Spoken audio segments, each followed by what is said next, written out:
Senator Jon Ossoff is upping the ante again, and he's got the president's attention.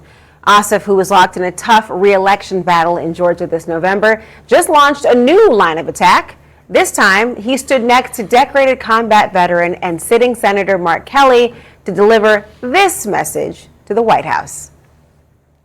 I don't think anything illustrates the times more aptly than that the draft-dodging crook president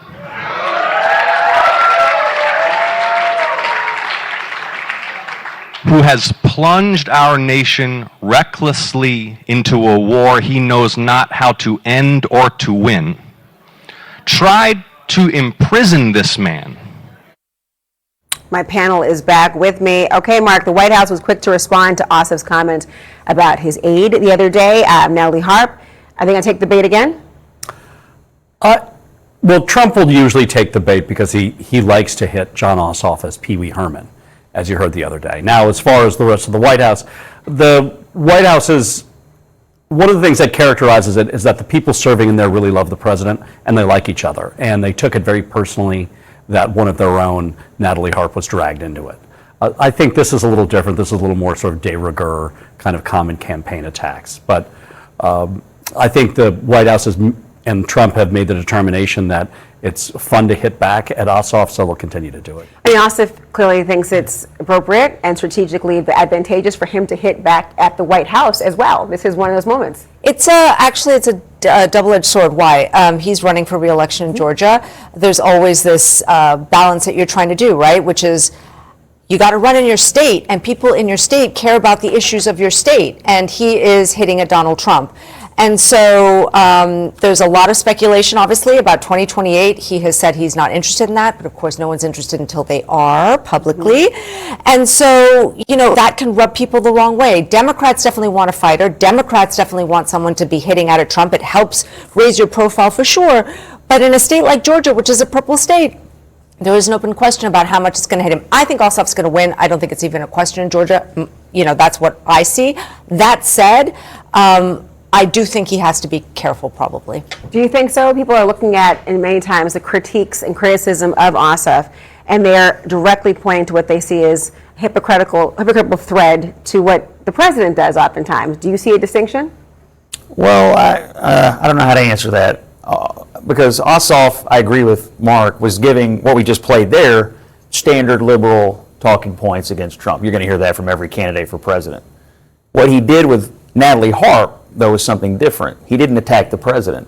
He took an unknown presidential aide. She's not elected anything. She's not a household name. She's not a public figure. And he basically communicated that the only reason she has her job in the White House is because, hey, that's what Republican women are good for, right? Wink, wink, that's how they get their jobs in politics. I think he's a disgusting coward. He didn't say that specifically. It's clear, but your intimation is what you think happened. Go ahead. Well, if you're arguing that he could have had any other possible meaning, I don't know how you would conclude anything other. You heard the crowd. They were in there clapping like seals. Now, the Party of Women likes to tell us that, we're here for women's rights and we're going to promote women. And then you've got one of their leading candidates for president out dragging an unknown woman who's gone off to serve her government through the mud, insinuating that the only possible reason she could have a job in politics is because she's a concubine for a politician. It's disgusting. He went on MS Now and got asked about it, and he wouldn't defend it. He wouldn't defend it. He was a coward for not defending it. He's willing to do it in a scripted rally, but he's not willing to defend it after the fact. It's despicable. Ashley? I mean, all this sort of fake outrage is really infuriating. It's not fake, I can assure you. It is. I mean, it is not especially fake. when the president... You don't put words in my mouth. It's not fake. You're putting words in. She said I'm not fake outrage. I am really. Hold on a second. Hold on. Ashley, please speak. Please listen to what she has to say. We all respect it when you have the platform. Ashley, go ahead.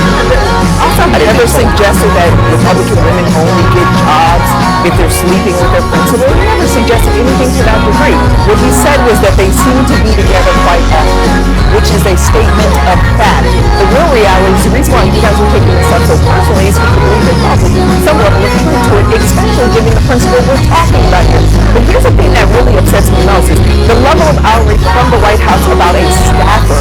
Okay, there's always that staffer. I've worked in 2 White Houses. There's always a staffer really close to the principal. But you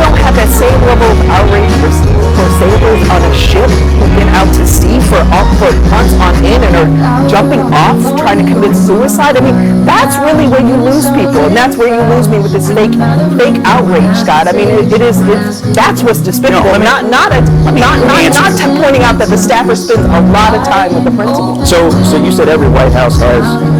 There's always. Who was Joe Biden's female that hung around all the time? Well, some would say Anita would spend a lot of time with him. They Are you insinuating they were there for? No, but I would said it not happens say- all the time. No, I'm saying there's always a staffer that's close to the principal, that wants to be close to the principal. And so all that Ossoff said is they spend a lot of time together. You took it there. You made the statement about Republican. He took it there. He never said Here's the that. deal. He's been in the Senate since 21. He's had dozens of female staffers running for convention, all the way up to senior staff positions. What if I walked out here tonight and read a list of their names and said, here's such and such, here's her title, and boy, it sure is interesting that she hangs out with Don Ossoff so much. I wonder why. Oh, she looks pretty nice. I wonder why he did that. What if I did that? You would be outraged. You know why? Because it's ridiculous. Ossoff was not responding the way that the president responded, nor the White House. They actually gave him no credibility, the way that they responded. So No, I'm saying it was a statement of fact. But I'm saying tell you. my problem with you is that the outrage that you have on this particular issue versus an issue that really deserves the attention of the entire nation, which is the health and safety of our service members. We have not that are out raised at that war. topic tonight. But I'm just telling you. I'm saying We have not raised you that have a topic. choice. You're You have a pivoting choice to away. be outraged. You're pivoting selective to be away. outraged. You're pivoting away. I'm not. I'm saying You're a female staffer who climbed to the highest levels of politics. If someone had insinuated that you had only done that because of sexual relations with a politician, you would be outraged, and I'd be No, outraged. I would be outraged if the White House responded the way they did. That's what I would be outraged. No, but by name calling, they didn't defend her. That wasn't a defense. Yes, they did. They didn't say, you know what, she's qualified. She is spent her qualified. time. She's gone to college. She's got degrees. They didn't say that. They started calling Ossoff names. So that's not how you defend women. That's not how you defend. You mean like the way that CNN defends the attacks against our female journalists, having a lot of place and doing their job?